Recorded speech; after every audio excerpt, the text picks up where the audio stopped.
ERC에서 한 3년간 지금 일을 하면서 국내 이제 어떤 기업체하고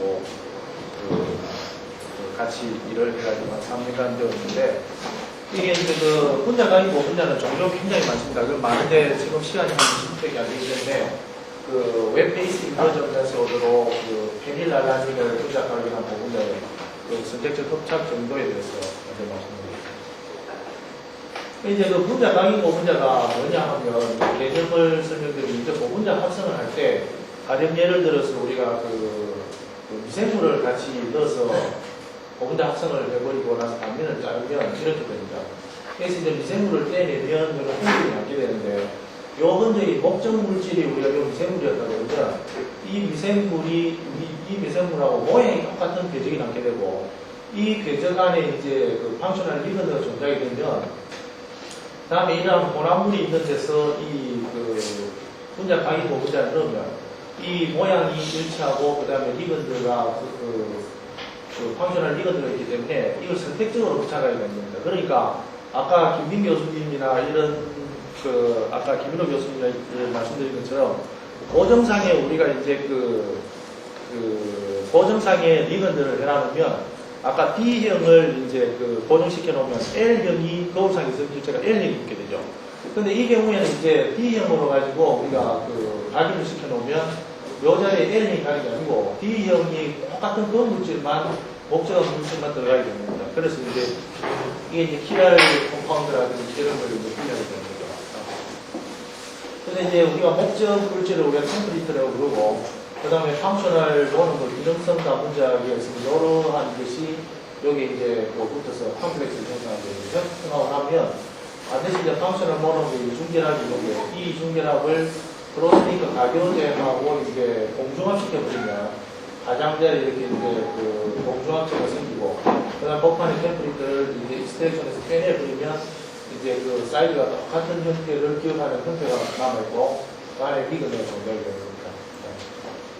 그래서 이제 방금 응용하는 것처럼 이게 이제 그 다분자, 그 가교제 다분자하고 기능성 다분자하고 이걸 섞어서 먼저 이걸 이제 공중합을 하고 공중합한 액을 그 솔벤트에다가 녹여가지고 이때 이제 우리 템플릿 목적 물질을 집어넣는 겁니다. 집어넣어서 같이 넣었다가 그 다음에 이제 여기다가 그 캐스팅을 해서 그 베이스 인버전을 시켜서 멤브레인을 만들어서 다양하게 할 수도 있고 그 다음 이거를 이제 비드나 파이브 형태로 사용해가지고 그 비드나 파이브가 아까 그 크로마토그래피 칼륨이라든지 이온 익스체인지 칼륨이라든지 멤브레인 플레이트라든지 여러 가지 다양하게 사용할 수 있습니다.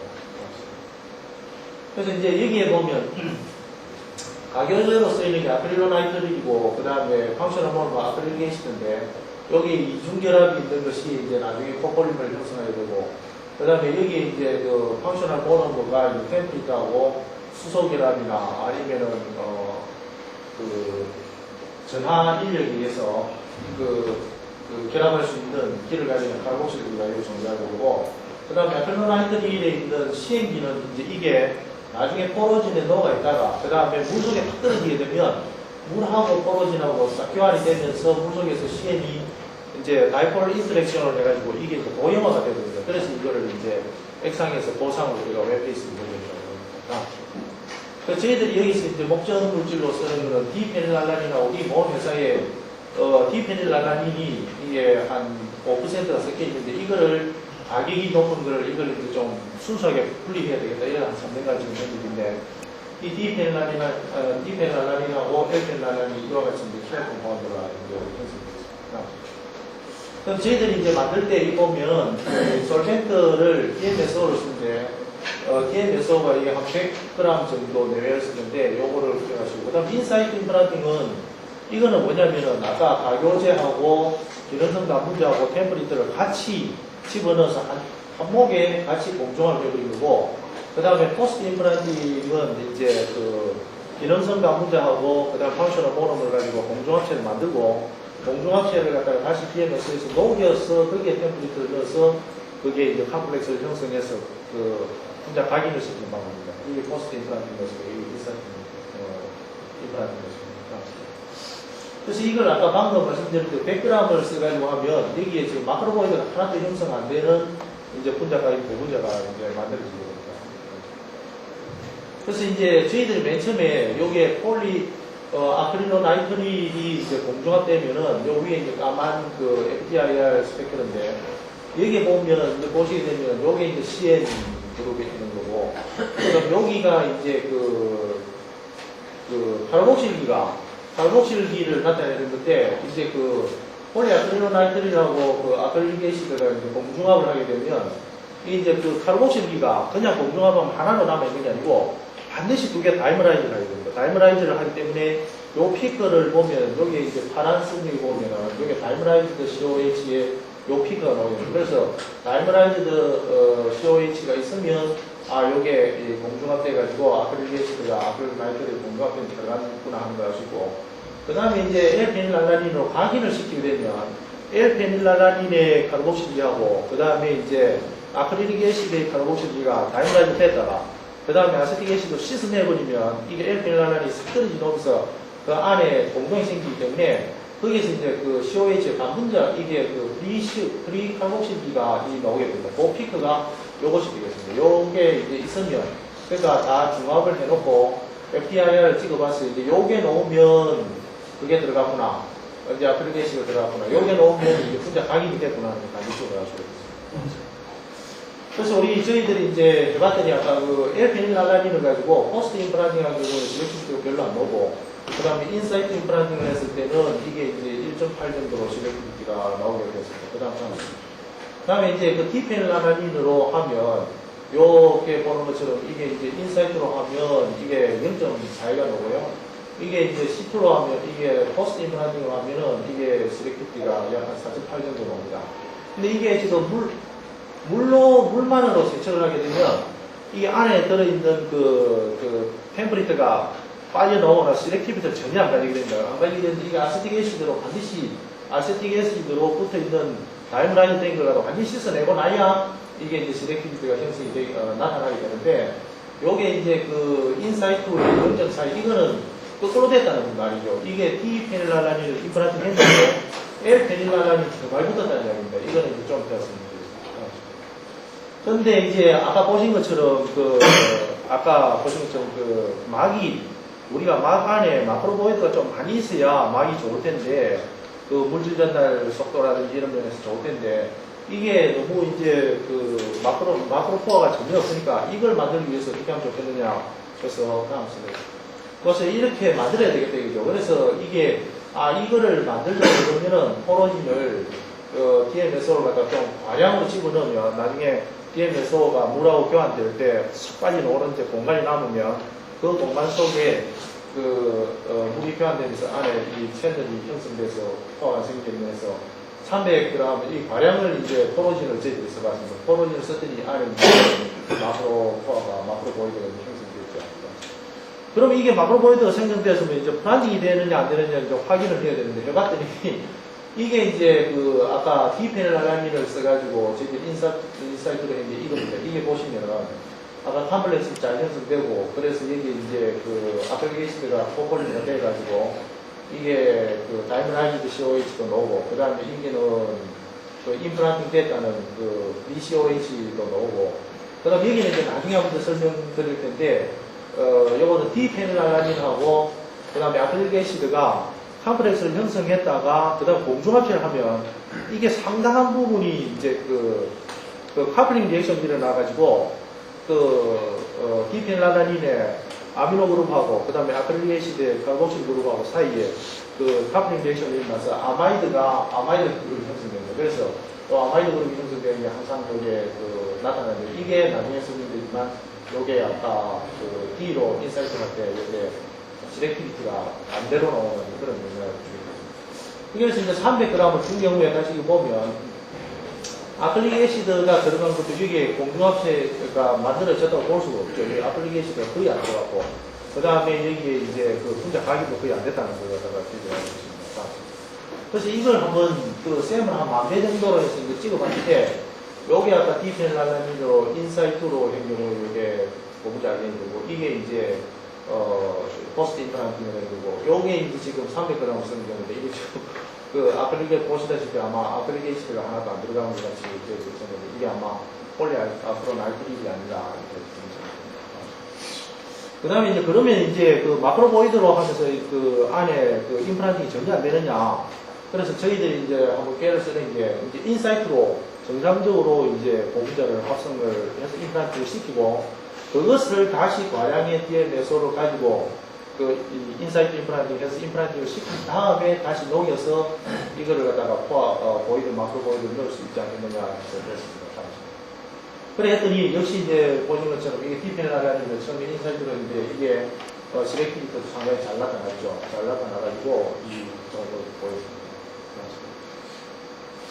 그 다음에 이제 이 컴플렉스 포메이션 하는 거, 이거는 그 인사이트 임플란팅을, 인사이트 임플란팅을 하는 경우에 그 만약에 그 가교제하고 펑셔널 모놈하고 그 다음에 템플릿하고 동시에 집어넣어서 같이 공룡을 시키면 그 사이에 이제 컴플렉스도 형성하고 합성하는 중에 임플란팅 되지 않겠느냐 이런 생각을 보통 사람들이 하는 사람들도 있고 많이 발표되어 있습니다. 그래서 저희도 확인해봤어요. 이래 하면 되느냐 아니면 확실하게 처음에 이제 그 펑셔널 모놈하고 템플릿하고 컴플렉스를 만들어주고 난 다음에 일정 시간 만들어주고 난 다음에 그 다음에 가교제를 넣어서 공중합을 해야만 되는가 하는 걸 확인을 해봤습니다. 했더니 실제로 그 컴플렉스 포메이션 하는 독립적인 형식을 안 줬을 때는 이게 지금 그 AA 공중합은 되지만 컴플렉스 형성이 안 되니까 이게 임플란트가 전혀 안 돼요. 이 임플란팅이 안 된다는 얘기고 그 다음에 여기 보면 이제 그 카플링 리액션도 전혀 안 일어난다는 거 요걸 알 수가 있습니다. 그래서 물론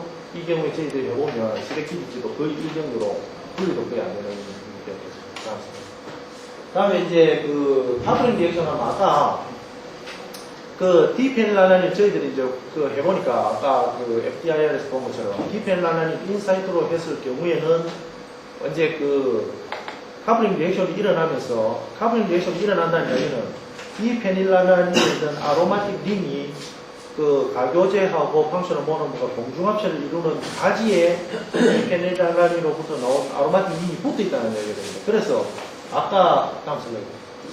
아까 그 말씀드린 것처럼 이렇게 임플란팅이 돼가지고 그 궤적이 캐비티가 형성이 되더라도 디페닐라닌으로부터 나온 아로마틱 링이 상당히 많이 붙어 있게 되면은 이게 그 디페닐라닌에 오는 거를 밀어내버려가지고 같은 형태로 된 걸 밀어내버려가지고 상대적으로 애를 닫아붙이기 때문에 이게 그 반대로 시렉티비티가 반대로 나타나는 거예요.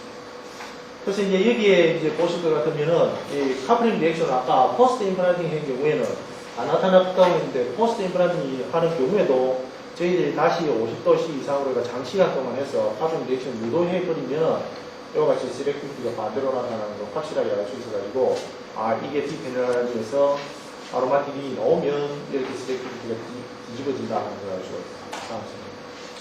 근데 pH 용액이 이제 pH에 따라가지고 물론 이제 그 보면 이 그 캐비티 안에 칼복실 그룹 이 캐비티 안에 이 칼복실 그룹이 있는데 이 아크릴게이시들 우리 저희들이 뭐 이 공중합해고 하면은 이게 pK가 어떻게 되는지 잘 모르기 때문에 그냥 그 아크릴게이시드 단분자에 대해서 핸더슨 하셀바식으로 써가지고 이게 얼마만큼 해리가 되는가 그냥 단순 계산하는 겁니다.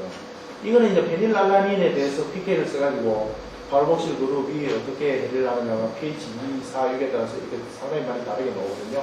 이렇게 이제 다르게 나오는데 실제 이걸 왜 이걸 이렇게 들어가느냐면 저희들이 아까 보면은 그 대부분 1차년도 이게 지금 뭐 저희들이 재작년에 해가 하고 있었는데 그거 보면 그 아까 디펜라나를 그 인사이트로 하면은 이게 0.42가 나왔고 그 다음에 포스트 임플란팅 하면 아까 4.79가 나왔는데 이게 분명히 아닌 것 같다 이거죠. 그다음 페이퍼 리뷰를 해보면 어떤 사람들은 보면 이게 뭐 모델을 만드는 게 뭐 캡처를 많이 해가지고 뭐 나왔다든지 안 그러면 안에 구조가 뭐 이상하게 돼서 나왔다든지 이게 잘 이해가 안 되는 것 같아서 이게 분명히 pH에 영향을 받는 것이 아닌가 싶어서 이제 단순 계산을 해보니까 아 그렇지 확인이 되면 그 안에 이게 만약에 그 아까 카플링 그 저기 다이머라이저를 형성하고 있었다가 떨어져 나와가지고 COH 남아있더라도 그 안에 COH가 이게 pH가 증가하면 이게 CO 마이너스 차이를 띄버린다 그죠.